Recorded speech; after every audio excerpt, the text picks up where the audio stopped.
আপনারা অনেক বেশি ভালোবাসা করেন এবং দোয়া করেন যাতে খুব তাড়াতাড়ি কেরানীগঞ্জ না শুধু সব জায়গায়, আমি ঢাকার মধ্যে সবগুলো জায়গায় আমি একটা করে ব্রাঞ্চ দিতে পারি। হে গাইস, আসসালামু আলাইকুম। আজকে চলে আসছি উত্তর দিয়াবাড়িতে, শ্বশুরবাড়িতে মিমাপুর খাবার টেস্ট করার জন্য। তো চলুন মিমাপুর সাথে দেখা করে আসি এবং তার খাবার টেস্ট করে আসি।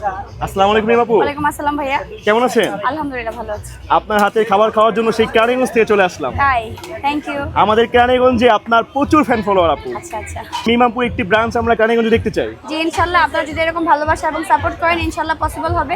তো আপনারা অনেক বেশি ভালোবাসা করেন এবং দোয়া করেন যাতে খুব তাড়াতাড়ি কেরানীগঞ্জ না শুধু সব জায়গায়, আমি ঢাকার মধ্যে সবগুলো জায়গায় আমি একটা করে ব্রাঞ্চ দিতে পারি ইনশাআল্লাহ। তো মিমাপু, আপনার এখানে নাকি নতুন অনেক কিছু আপডেট এসেছে খাবারের? খিচুড়িটা আছে শুধুমাত্র দেশি, আসে লাল ভুনা, কালা ভুনা, চুই ঝাল, রাজহাঁস, চীনা হাঁস, ক্র্যাব মশলা, তারপর গরুর লাল ভুনা, গরুর কালা ভুনা, গরুর চুই ঝাল, কলিজা ভুনা, বট আছে। আর এগুলোর সাথে খাওয়ার জন্য চাউলের রুটি, চাপটি, চিটা রুটি এবং রুমালি রুটি আছে।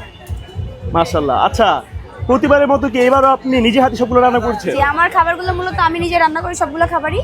পাশাপাশি আমাকে আমার হেল্পিং হ্যান্ড আছে, তারা আমাকে হেল্প করে। তো যারা যারা শ্বশুরবাড়ি খাবার খেতে চান চলে আসবেন, বিবাহিত অবিবাহিত সবার কিন্তু শ্বশুরবাড়ি সবাই চলে আসবে।